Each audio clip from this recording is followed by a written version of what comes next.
Console gaming on the go. It's a concept that for the longest time, at least to me, had felt like an unattainable dream. Now sure, it's something that we're beginning to take for granted these days with the Nintendo Switch and the Steam Deck, with the former being well over 7 years old by this point, but for anyone born before the Wii U at least, it wasn't quite that simple. For a long while, if you wanted to play one of the big new games of the year on the go, then the results were often, let's just say, limited. So imagine real quick that you were a kid in the early 90s who played and enjoyed Sonic the Hedgehog 1 and really wanted to take it on the go. You could have gone the Game Gear, except for the fact that it was $150 at launch and only $30 cheaper than the Genesis, so your parents definitely weren't buying you that. And it doesn't have the real Sonic 1 anyway, only a cheap imitation.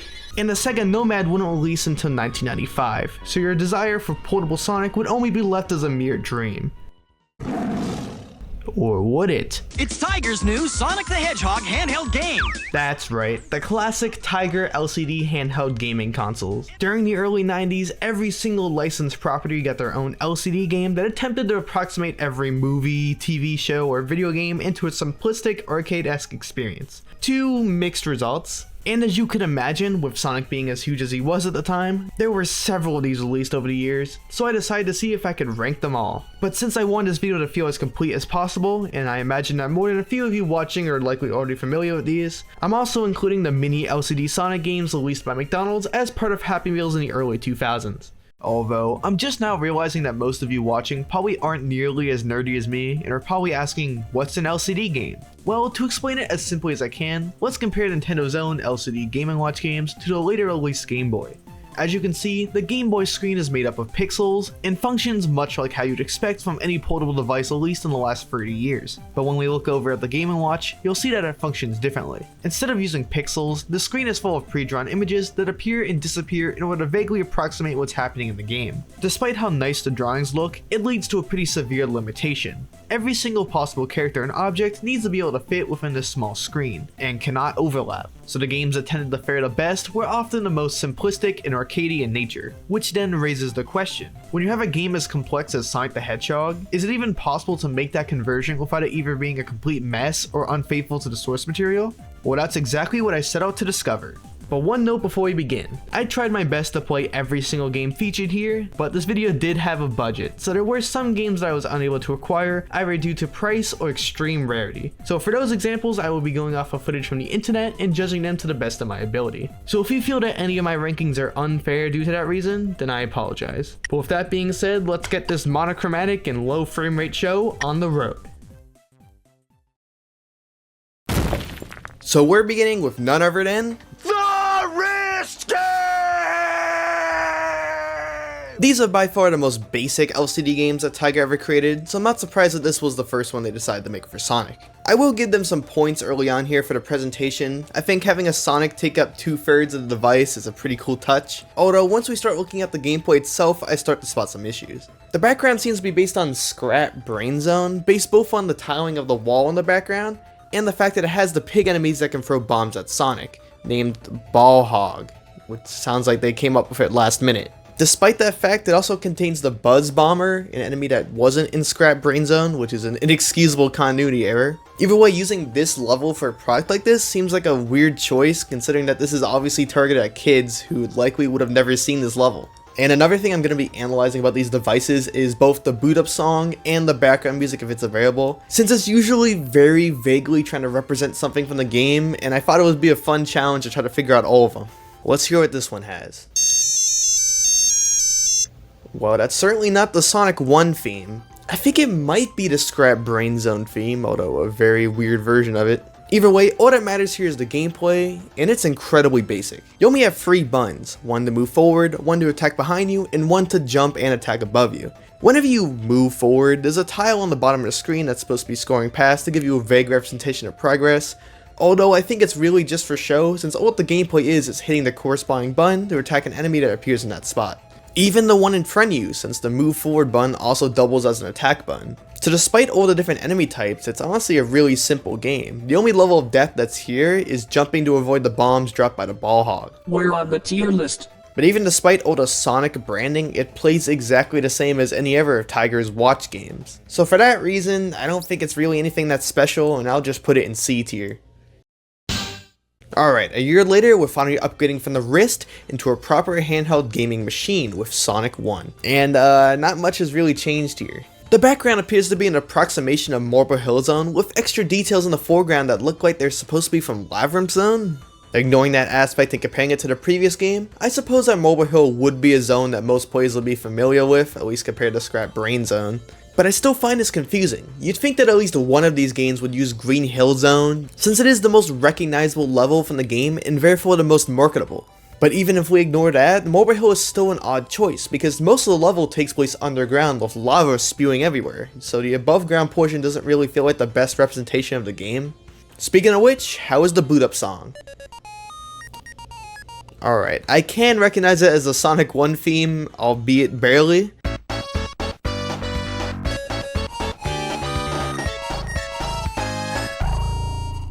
The background music, however, is borderline incoherent.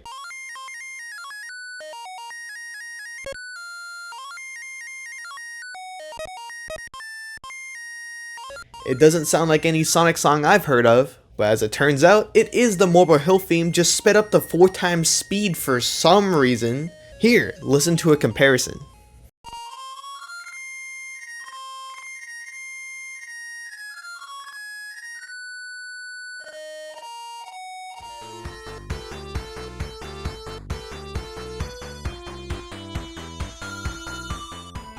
The gameplay is at least a little familiar, since it still mostly resembles the wrist game from before, except this time you don't attack automatically. They've given you a D-pad so you can move back and forth and jump, but they give you a separate attack button in order to do this. Supersonic spin attack! They also added 2 power-ups, which are the Power Sneakers, which are represented by a clear box, and the Invincibility, Invincible Cube!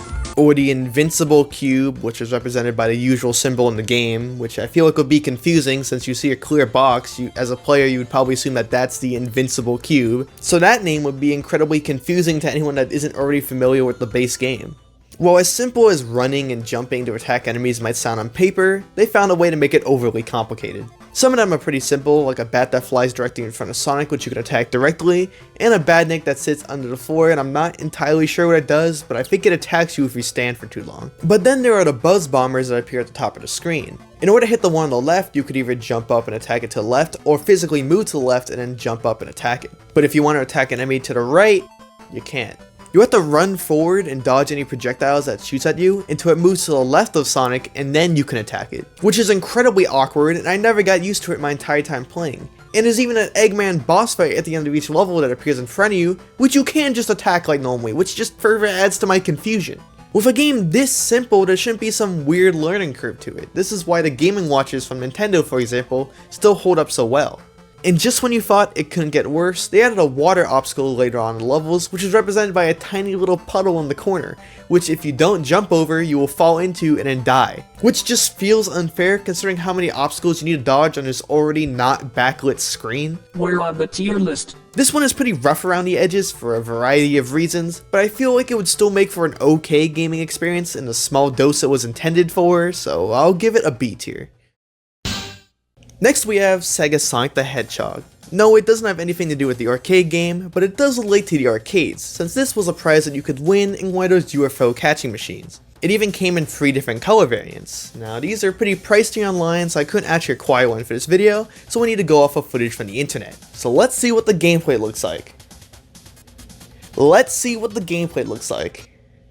Uh-oh. Yeah, there seems to be no documentation of this one on the internet, aside from one screenshot and the packaging. Even the Sonic Retro page describes the gameplay like, the 2 buttons on the side probably move left and right. Real helpful, guys. There is one video of this game on YouTube, but they only talk about the packaging and don't show a single second of gameplay in the entire 12-minute video. Why? I can't work with this, so you know what? Purely out of spite, I managed to acquire one of these, because if no one else is gonna document them, I guess it's gonna be me. So now that we can actually see the gameplay, let's hear what the boot up song is.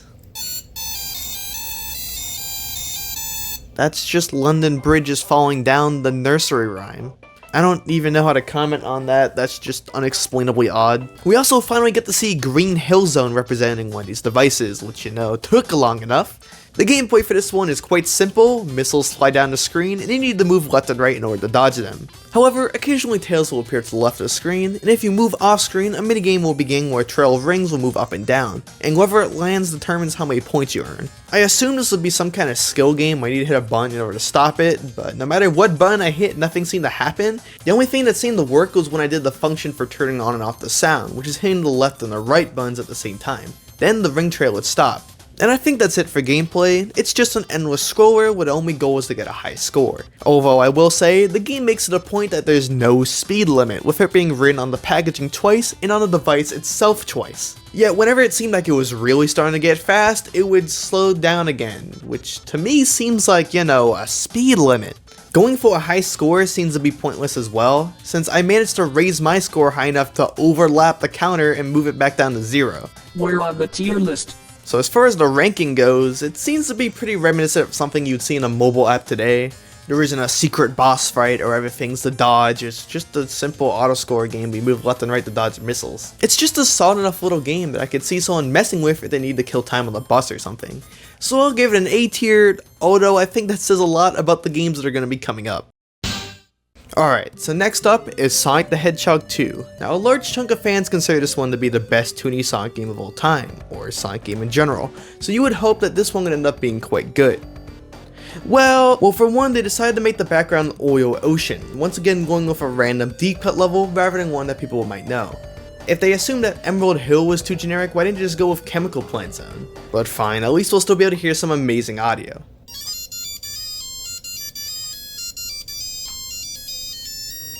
Yep, that's just the title scheme theme playing at double speed much as last time. How about the music, or the built-in melody as the manual calls it? Okay, well that's still extremely sped up like last time, so let's see how it sounds slowed down.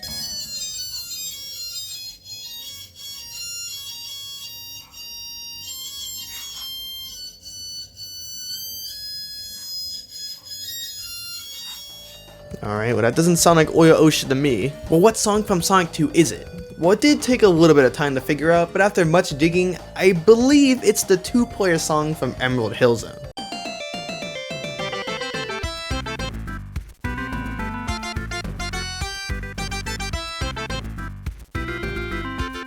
Which then raises the question again of why did they pick Oil Ocean? But whatever, we got bigger problems to discuss. Let's get to the gameplay. It is an utter mess. It has the same running forward format as the original game, except now Tails is right behind Sonic the whole game. Although I'm pretty confident he's only there visually and doesn't actually help with the gameplay at all. They did make him slightly lag behind all of Sonic's animations though, which I will say is a cute touch that I'll give them a tiny bit of credit for. As far as the gameplay goes, you see a floating platform that scrolls across the screen, with II on the top right trying to throw bombs at you.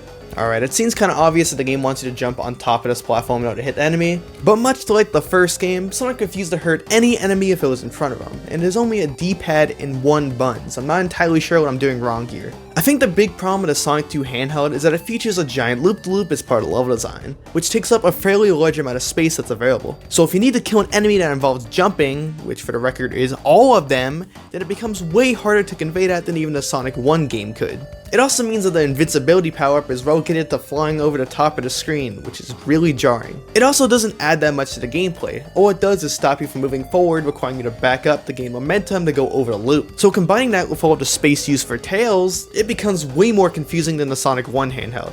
So fine, I just ignored the monkey and moved forward to get through the level. Then I reached the Eggman stage boss, which seemed to have the same issue, although with enough button spamming, I managed to get a few hits in before eventually dying. So at this point, I decided to just stop putting in any effort, and I just held forward while I continued spamming the attack button. And I was doing better! It turns out that's how you're supposed to attack coconuts. Okay, whatever. I even managed to defeat Eggman and get a Chaos Emerald and moved on to level 2. Presumably it's Oil Ocean based on Aquos being featured as an enemy, and how I died due to falling into a pit I couldn't see. So great. We're on the tier list. In conclusion, it just seems to be the same game as Sonic 1, but way too overambitious to the point of being confusing. I'm going to give this one an F tier since it does basically everything badly. Next up, we got Sonic Spinball, a pretty divisive title in the Sonic franchise, but potentially an easier one to convert to a handheld since, it's just pinball. First of all, for some reason, this particular handheld is a lot larger than they typically are, which I feel like somewhat defeats the point of these being a portable device. Either way, we got some crusty sound effects to analyze, and the boot up song is a barely recognizable version of the title screen song.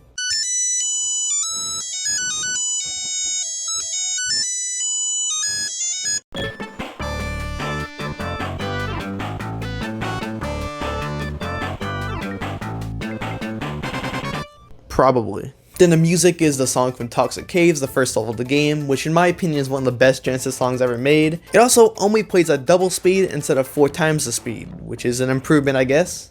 The gameplay is a lot harder to discuss since all you have is 2 big buttons, one for a left and right flipper. So despite all of the obstacles and bosses that appears, all that really matters is the bottom 10th of the screen. Sure, I could point out how it has multiple stage bosses, those weird hippo things you need to hit multiple times, and the Chaos Emeralds, which are all from the console game, but all of that is out of your control. All you do is wait until Sonic's sprite appears in 1 to 2 designated spots, hit the button, and then watch the game play itself.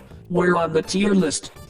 I suppose it's as close as an LCD game could get to replicating the gameplay of Sonic Spinball. It even has the hilarious death sprite in the game, which I did appreciate. Plus I did enjoy my time with this game, beating it all in one sitting, but it's just way too mindless for me to give it a high score, so I'll just give it a B rank. Okay, so chances are that Sonic 3 is either an improvement over the second game, or an even more bloated disaster. Well, you would hope not, since the Sonic 3 LCD game was actually included in the 2020 revival release by Hasbro, since every out-of-touch marketing executive thinks that they can just resell anything as retro these days. But on the other hand, this was also the first time in a long while that Sega had actually ported over Sonic 3 before Origins came out, which is kind of funny, in a Sega has bad priorities way. One of the changes for these 2020 units is that now they require you to unscrew the battery compartment, which really gets on my nerves since it was perfectly fine before, but whatever. And speaking of making me mad, let's flip this thing over, and what is this background? Why is it the special stage? No, in case you're wondering, this is not a recreation of the Blue Sphere minigame in LCD form. That might have actually been interesting. No, it's just another typical side-scroller game. They just decided to use the Blue Sphere background because they felt like it, alongside the floor of Hydrocity for some reason. Why that level in particular? I guess it fits as well as any other.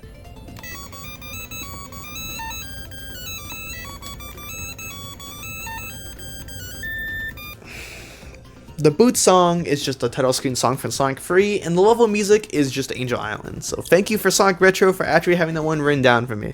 You have a few enemies you need to watch out for. You got 2 above you and 1 in front of you shooting fireballs, I think. In this one, if you manage to get hit, you'll actually drop your rings and need to manually pick them back up again. The water pits have also returned with a vengeance, except this time they don't kill you, instead they just start a timer like if you're drowning in the console games. Thankfully there is a dedicated Tails button, so getting out of these isn't too much of a problem, although I do believe that they limit the amount of times that you can use the Tails button per level, and the water pits are extremely common this time, so they're still a massive nuisance. And that combined with the singular tile you have to see if water is coming up leads to you falling in these constantly.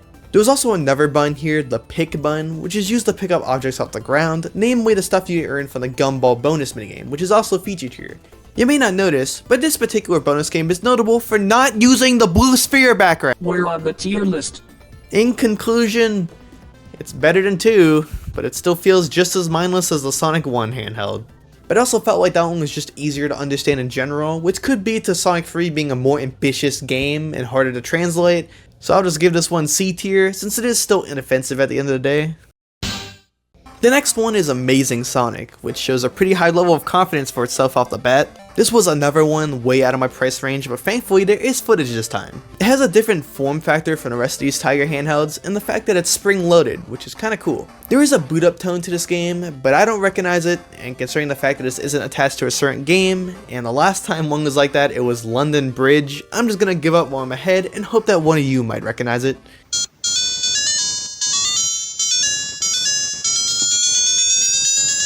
Interestingly enough, rather than being a side-scroller, this one's more of a top-down dungeon crawler. You need to navigate a maze in order to reach the right side of the screen to collect 3 Chaos Emeralds on the side. While you do this, you need to collect the rings in order to move through walls while trying to dodge this creature I can't quite identify based on the footage. To me it looks like Tails while doing the tail spin.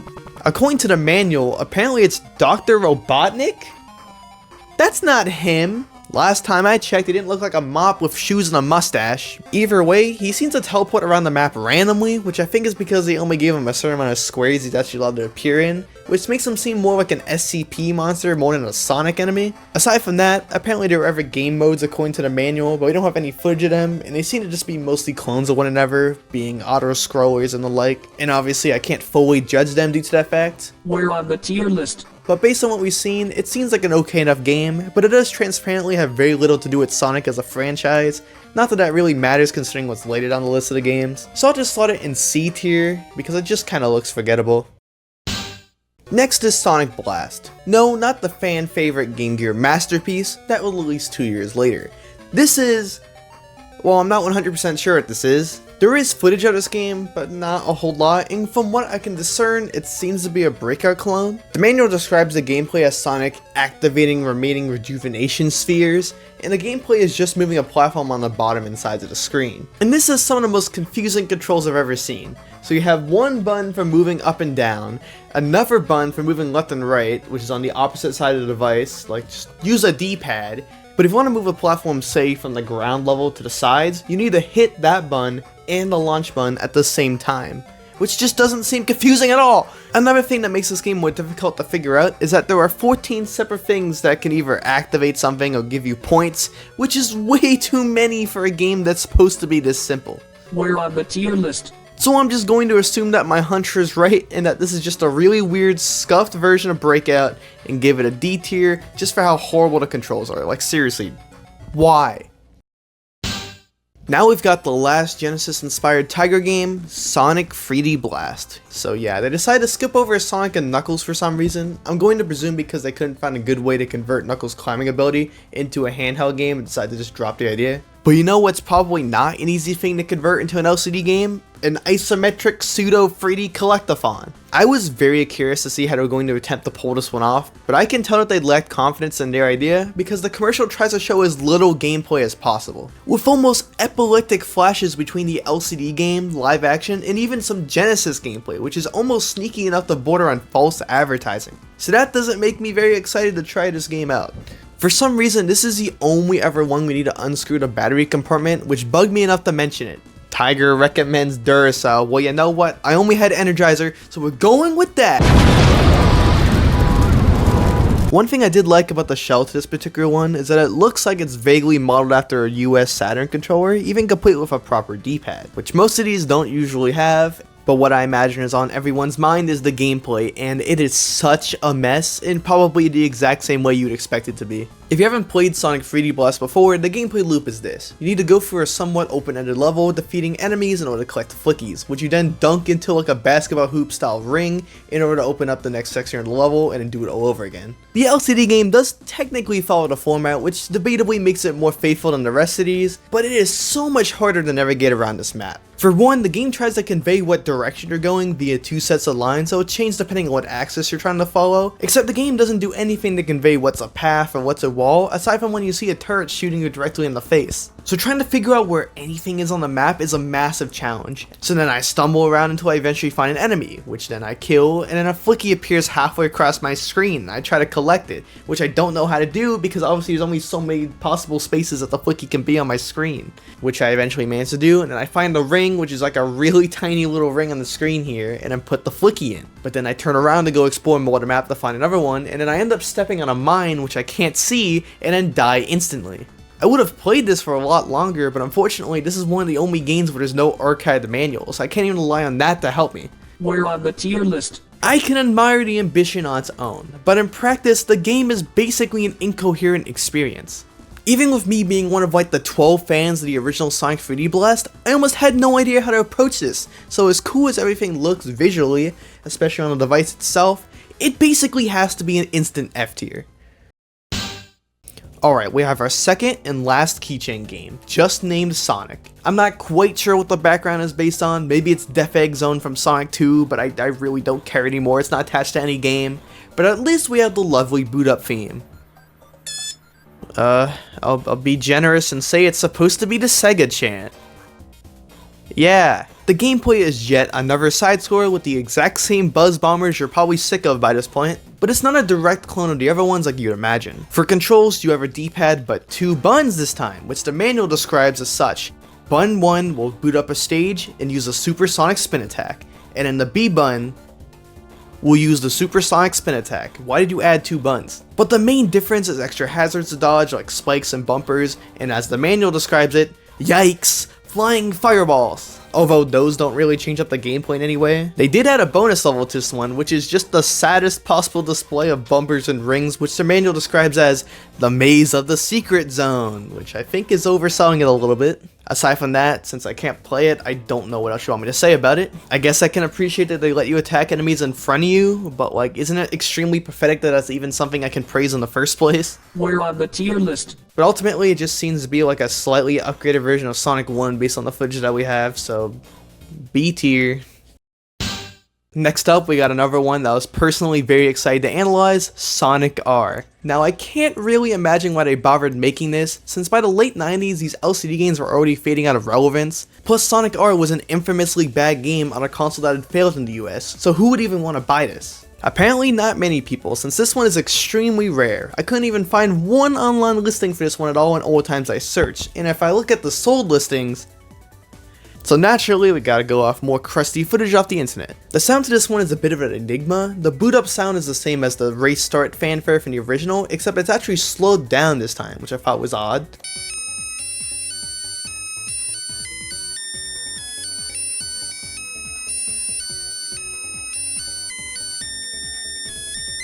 But for the main music itself, I listened to every song in the soundtrack, I tried slowing it down, I tried everything. I even asked for help for some of my friends that know this game better than I do, and they couldn't even figure it out. So, I don't know. My best guess is that maybe it's work it out, I don't know. Maybe someone in the comments will be able to identify it for me, but I had no luck with this one. Ignoring that whole mess, let's get into the gameplay. It's structured like a pretty typical auto runner, except for the fact that there's a run button you have to hold down the whole time in order to move forward, which to me seems like an odd decision, since I don't think there's any spots in the game where slowing down is really useful, so it just seems like a waste of a button. You need to move Sonic left and right in order to dodge roadblocks and tires, which I'm pretty sure are not in the original game, while collecting rings and Sonic medals while hitting dash panels in order to gain extra speed. The racing element to this game is that there's a 90-second timer per level that if you manage to beat it, the game will give you extra points, since the whole point of this game is just to gain the best score possible. Also, once per level, an emerald will appear on either the left or right side of the screen, probably to emulate the optional ring pass from the original, and if you collect it, it will give you a massive score boost. Overall, it's a pretty solid premise for a basic Tiger game like this, and it's debatably better designed than the original Saturn title itself. We're on the tier list. Obviously, I can't play it myself to fully verify this, but it seems like a decent time waster to me, so I'm gonna give it an A tier. You know, it's debatably undeserved. The next one honestly probably doesn't count, but it's the Sonic Adventure LCD game released in the year 2000, which is an impressively ambitious tabletop game recreating the original Sonic Adventure. What makes this one different from the rest is that instead of pre-drawn images that light up in order to simulate movement, it's a proper pixelized screen and everything. So it could be considered cheating, since obviously it's using much more sophisticated tech, no longer relying on the primitive Game & Watch style. Now normally I wouldn't count something like this at all, but I really want to talk about it, so I'm not going to be ranking it on the tier list itself, because then it would just automatically win the whole thing. So now that we've gotten that out of the way, I can finally gush about this game. And yes, they took the entirety of Sonic Adventure 1 and bit crushed it into a straightforward, almost Sonic storybook styled linear adventure. Obviously it had to take a lot of creative liberties, since every single level needs to be a straightforward piece of land, but almost every single Sonic level in the game has been mostly accurately recreated, loops and all. The snowboarding section from Ice Cap? Yup. The weird city sub-level at the end of Speed Highway? Yup. The game even features sampled audio from the original game. They even went out of their way to draw some of the iconic environment pieces to better convey sections of the level. And yes, it even includes the boss fights as well. Well, the best that could be recreated given the limitations of the engine. The game is even fully fleshed enough to have cheat codes, which I think is kind of insane. Now let's say that you might want to own one of these. Oh, good luck, because I've been searching for one for literal years and I have not seen as much as one single listing for this game. In fact, if you own one of these and you want to sell it, please tell me. My biggest wish is for somebody to one day extract the ROM file from this and just let everybody emulate it, because I think there's a lot of people that are very curious to see just how this game plays. But sadly, until that happens, please sell it to me. Alright, and now we're on to the last handheld made by Tiger Electronics, which is Sonic Underground. And I guess I'm not that surprised that this is the last one they ever made. Sonic Underground was already a debatably failed TV show, only having one season, so I can't imagine there was too big of an audience for something like this. But you can't change what's already been done, so how does this one stack up against the others? Well, for one, the outer show is way more cluttered than the other ones, with a giant Sonic holding his guitar from the TV show, which they just stuck a D-pad and options buttons onto. There's also two buttons for jump and attack, and then this weird crank thing that we'll go over in a bit. I don't know, the shape of this thing just gives me Saturn 3D controller vibes in the worst way possible. Like, this thing is supposed to be a portable device, but it really doesn't look portable at all. Not to mention the eye-melting Comic Sans that's all over this thing. Like, I don't mean to pull out the graphic designer pink slip with everything all the time, but like, come on. But the main thing we're judging here is the gameplay, and it starts out pretty simple. You can move left and right and attack enemies that appear from either side, and sometimes Sonya and Manic can be recruited to help you out in battle as well. You can also collect music notes and guitars, which will play sample guitar audio, which sounds cool until you realize how repetitive it really is.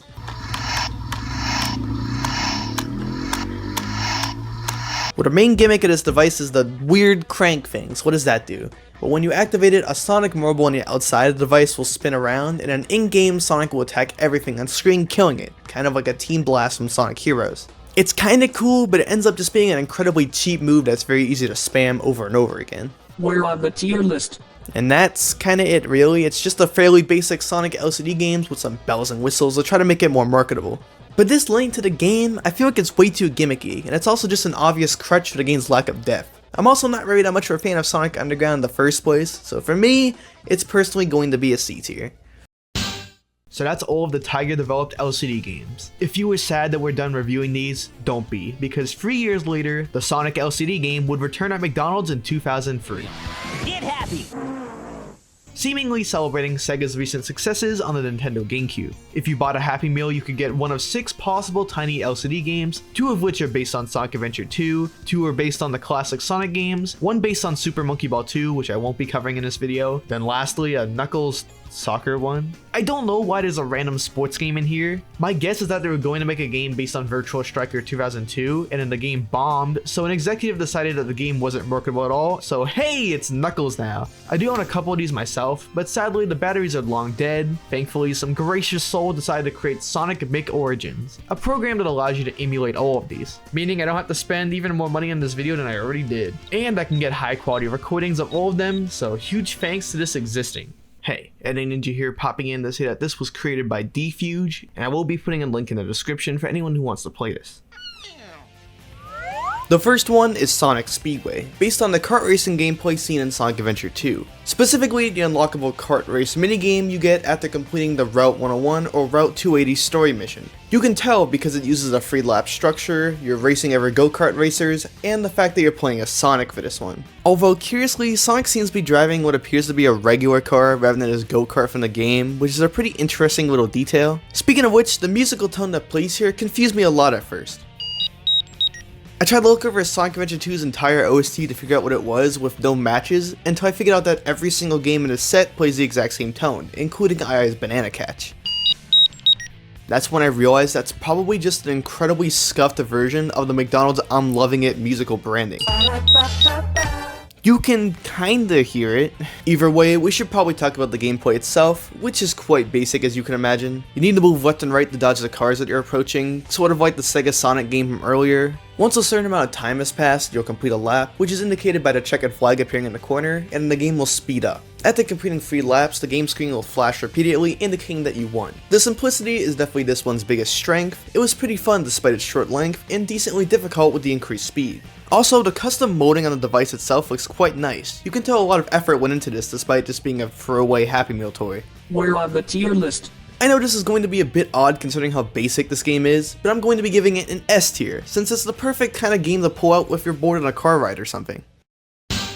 Next we have Shadow Grinder. No, it's not the name of someone's fanfiction, it's a game based on Radical Highway, Shadow's first playable level in Sonic Adventure 2. I assume this one was inspired by the iconic section of the level where you grind the Golden Gate Bridge, which was showcased in the intro cutscene of the game. Although for some reason in the game itself it only showcases a normal stretch of road, so presumably it's supposed to show Shadow grinding on the outer railing, which is not possible in the game. In game though, it shows separated rails that he can jump on, which don't look related to anything else around him. Okay, so the presentation is a bit of a mess. How about the gameplay itself? Well, it's a one-button game. Shadow will automatically grind along the rail, and you need to jump in order to avoid gaps on the railing. It reuses the free lap structure of the previous one, which debatably makes less sense since you would be going downhill the whole time, but that's just a nitpick. The gameplay is clearly a lot more simplistic than the last one, and as a result, I find it to be a lot more boring. The levels are a lot longer and a lot slower, which only highlights the bare bones gameplay on offer here. The best part of the game is seeing Shadow fall on his butt, which also highlighted the fact that it takes 10 whole falls in order to lose, which I found a little bit confusing because Sonic Speedway only let you get hit 3 times, and that game was significantly harder.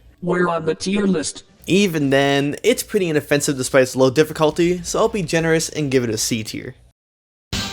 Now we have Sonic Action Game, which doesn't have the best ring to it, I'll admit, but it is presumably based on Sonic 1 since you can see Green Hill Zone in the background, although it uses the Dreamcast era Sonic design, which is a pretty egregious continuity error. As far as the gameplay itself, it's another single button game, which is a little bit worrying, but rather than jumping across rails, you are instead jumping over cliffs trying to collect the rings that appear at the top of the screen. As far as I can tell, they are only visual and don't actually contribute to the progress in the game. Speaking of which, much like the last game, it lasts a little bit too long and is a little bit too boring to be honest. It's essentially the same as the Shadow game, but with a different skin applied to it. We're on the tier list. Despite the pretty repetitive gameplay and questionable representation of the source material, it's inoffensive enough and better than the Shadow game, so I'll give it a low B tier.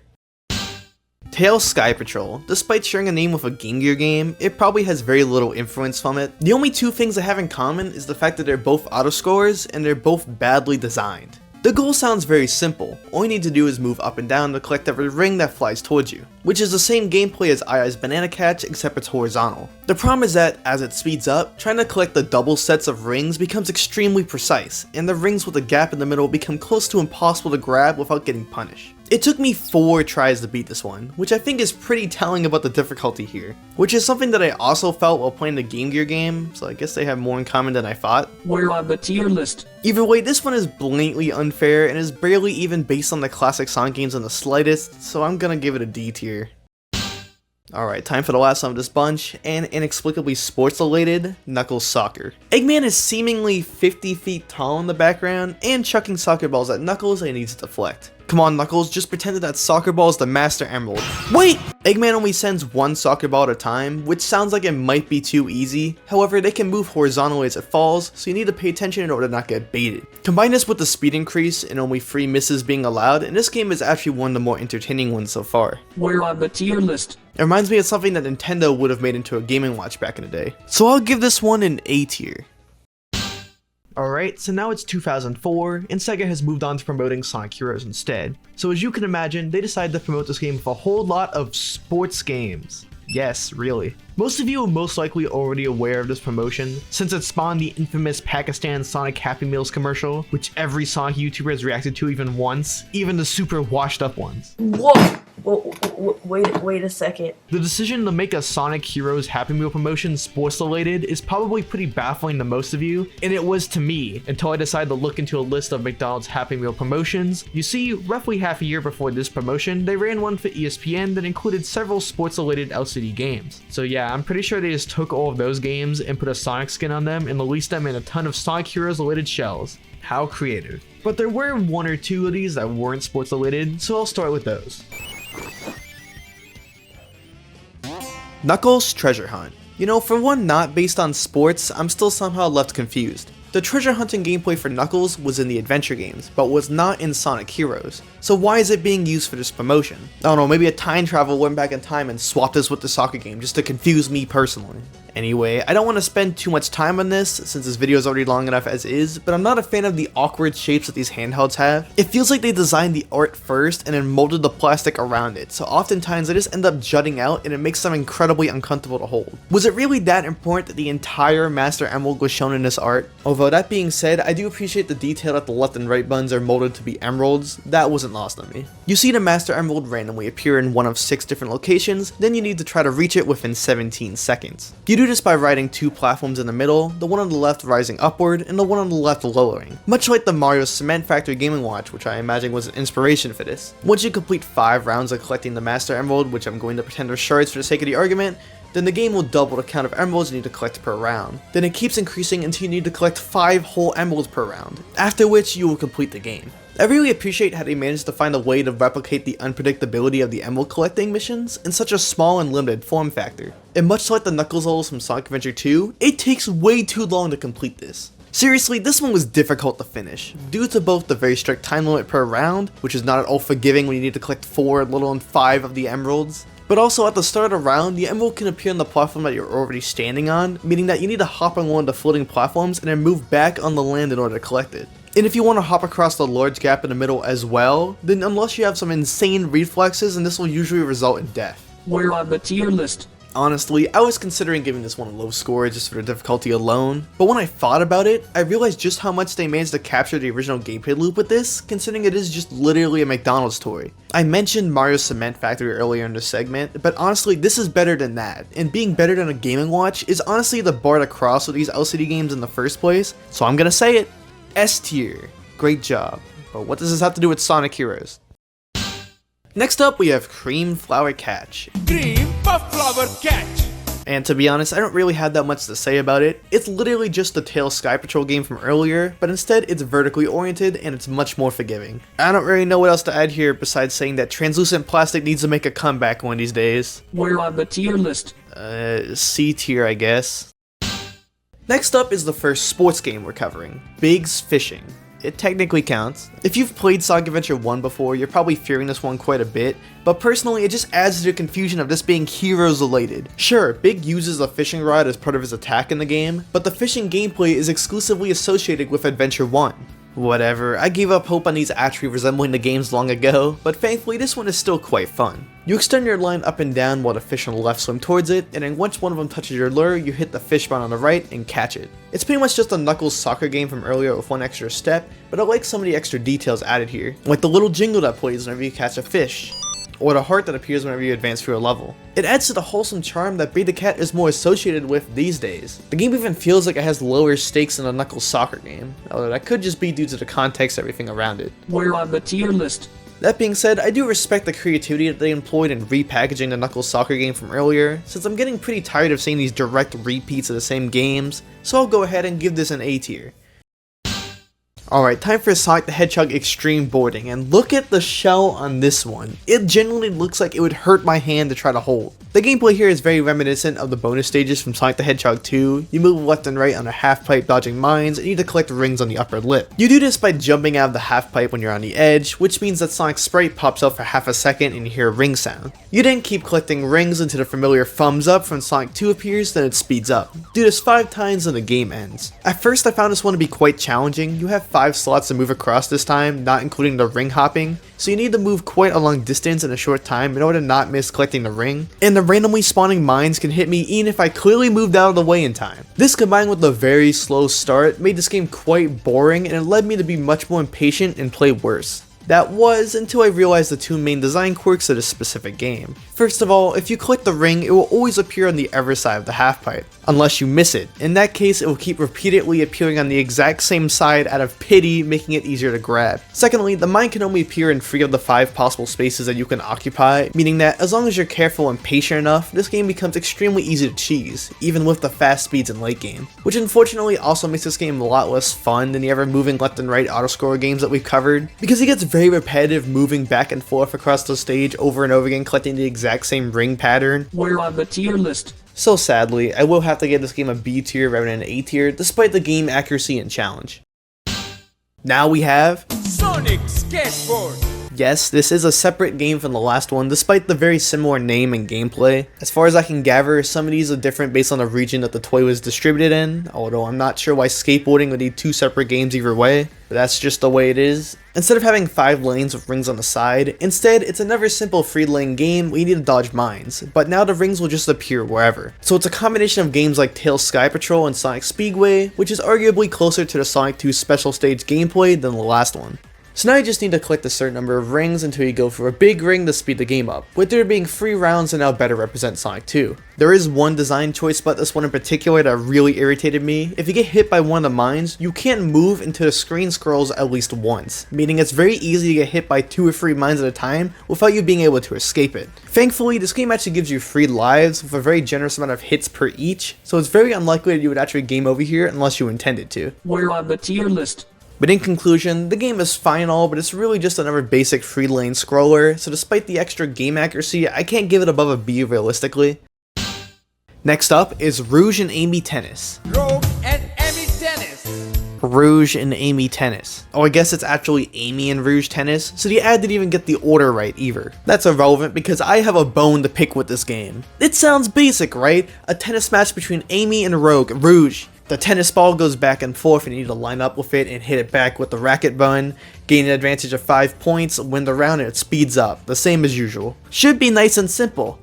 But everything about this one is wrong, even with the packaging itself. If you look closely, they didn't fully cut out the Amy PNG, leaving a giant white section, and the icons for the characters at the top are arranged differently than they are in the device itself, which is just bad graphic design. And then we get to the gameplay itself. The tennis balls will move horizontally when they fly to either side of the court at complete random, which can be a huge problem because it doesn't matter how many tiles it appears to be going in one direction. By the time it reaches the player, it could have moved all the way across the screen last second. And when you only have 2 or 3 frames to guess where it's going, you are bound to guess wrong and need to try to reposition as quickly as humanly possible, which then brings up another problem. The timing for hitting the tennis ball is extremely precise. Once the speed goes up to level 3, if you don't swing your racket on the exact frame that the tennis ball hits the bottom of the screen, then it'll miss. It doesn't matter if you can literally see the racket appear, you will miss. So combining both of those with the high level speeds on the later missions, it's possible to go from winning the match to losing in a matter of singular seconds. I swear you need the best reaction time in all of humanity to get past round 4, let alone 5. So screw Rogue and her rip-off Mickey Mouse aesthetic in that ad. You are a dirty cheater and you aren't worth my time. We're on the tier list. F tier. Amy and Rouge Volleyball is interesting because it's the exact same game as the previous one, except the shape of the show is different and the sport is now volleyball. Aside from that, I guess it's a little odd seeing Amy with no arms whenever you're in the middle of the screen. We're on the tier list. I should give this an even lower score because they managed to make the same broken game twice in a row, but since they bothered to model the volleyball as the bun, I'll still put it above the last one in F tier. Shadow Hockey has an interesting history behind it. During this specific run of Happy Meal Toys, Sega had decided to run a promotion called Search for the Silver Game, where 25 of these Shadow Hockey toys had a glossy silver exterior, and if you managed to get one, you could win a free Sega game, among other prizes. No one had ever even seen an image of one of these until L Supersonic Q made a video on the topic, and a fan casually emailed him an image of one in their possession. That's pretty cool, so that must mean that the game itself must be great if it's being used as a basis for a huge promotion like this. It sucks. The idea is that you need to shoot the hockey pucks past Omega in order to score a point, with your shots getting blocked if you shoot one at Omega when his arms are up. The problem is that when your game takes place on a device that lacks smooth movement or any hint otherwise that Omega is moving, let alone moving his arms, so what ends up happening is that you attempt to move around him to make the shot, and then he'll just move into your hockey puck and get hit anyway. It doesn't help that apparently Omega has learned how to teleport in order to cheat his way to victory, and it only gets worse after you finish the round and a second Omega gets added to the game, which just makes the problem even worse. You know, wouldn't it make more sense if you were facing off against Shadow, since he knows Chaos Control, which would explain the teleporting, and Shadow being cloned was a major plot point of Sonic Heroes, then it would be kind of tying into the game that they're supposed to be promoting? Then all hope I had for this game disappears once you enter round 3, and now the entire front row are Omega. At this point, you winning comes down purely to chance and nothing else. You might as well just spam and hope you manage to luck out and win that way. We're on the tier list. I'm sorry to anyone that won one of these silver ones because it's just too random for me to say that's any good. D tier.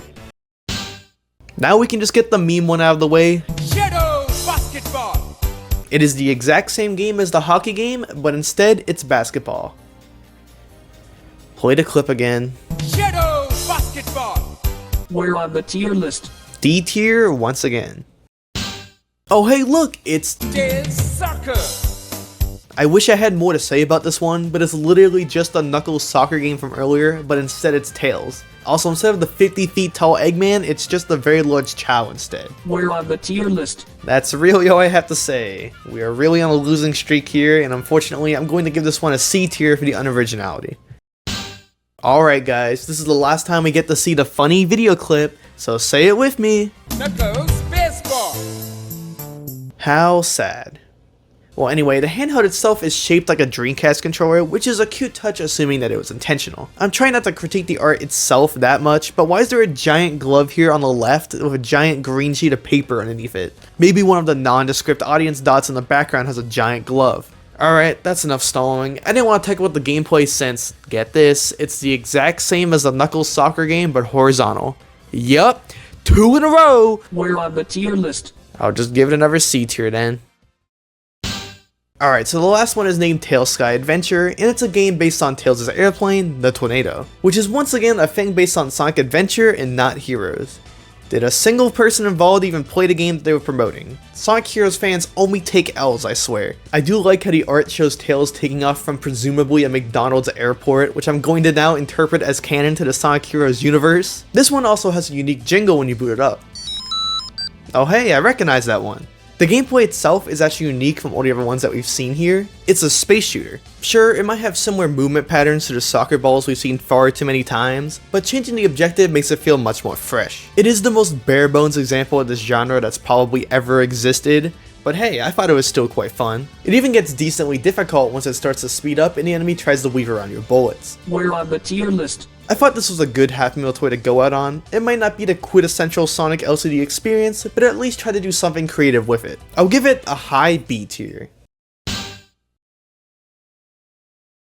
At long last, all of the LCD games have been ranked, and the distribution is very interesting, so I suppose we should analyze it. The most represented part of this tier list is squarely in the middle, which isn't surprising since LCD games are fairly simplistic by design, so the wide majority of these are incredibly basic to a fault. So this section of the tier list mainly consisted of single button games, the clones of other LCD games, and the best of the side scrollers. Despite their lofty ambitions, they consistently did enough wrong for me to keep them out of A tier, which now brings us to the two extremes.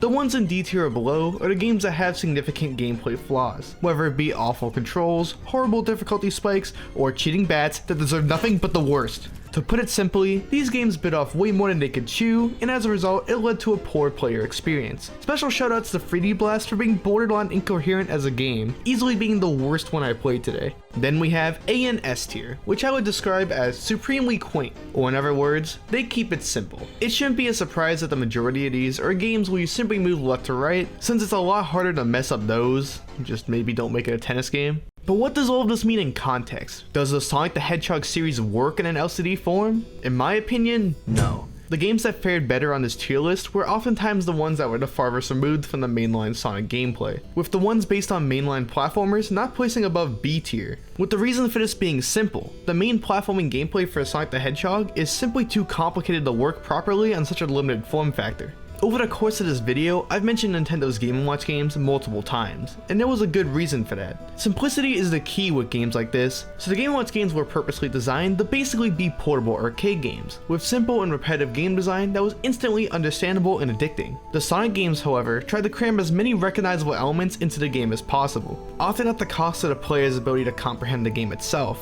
which is nearly impossible without the manual, which is why the McDonald's toys, which weren't even Sonic related at first, easily rose up to the top of the list. And with that being said, that was the Sonic LCD games tier list. Do you agree with my rankings or not? Either way, if you want me to cover more Sega related LCD oddities in the future, there is another video on this topic I was interested in covering, but it's actually quite expensive, so I guess let me know in the comments if that is something that you would like to see. And thank you for watching.